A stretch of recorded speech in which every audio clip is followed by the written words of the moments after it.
Le roi Mohamed VI et le président ivoirien Alassane Ouattara font du développement de la coopération sud-sud une préoccupation majeure. Et les peuples de ces deux pays accompagnent bien ces dirigeants dans l'importante initiative. C'est donc dans cette dynamique que l'Assemblée du Conseil des Marocains résidant en Côte d'Ivoire, en partenariat avec la Fondation Hassan II pour les Marocains résidant à l'étranger, procède à la veille de chaque rentrée scolaire à la remise de plusieurs kits et de bons d'achat à de nombreuses familles ivoiriennes et marocaines installées à Abidjan.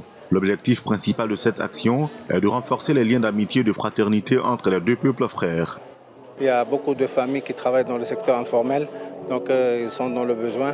Donc on a essayé de joindre l'utile à l'agréable et on a touché plus de familles que l'année passée.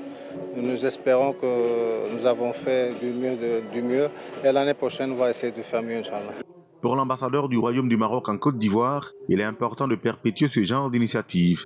J'aimerais féliciter les organisateurs de l'Assemblée du Conseil des Marocains résidant en Côte d'Ivoire d'avoir organisé cette belle manifestation qui illustre avec une grande clarté, une grande éloquence la volonté de cette association d'accompagner les Marocains résidant en Côte d'Ivoire et aussi apporter un soutien, un encouragement aux élèves méritants. Plusieurs familles traversent quelques difficultés en raison de la pandémie du coronavirus. Pour elles, ce geste est très symbolique. Ce conseil-là, depuis plusieurs années, est aux côtés non seulement des Marocains résidant en Côte d'Ivoire, mais aussi de la communauté ivoirienne dans pas mal de situations d'occasion. L'initiative aujourd'hui n'est pas la première, il y a eu d'autres initiatives avant ça. L'année dernière, ils étaient là, cette année, ce n'était pas évident, mais ils ont tenu à soutenir toutes ces familles-là.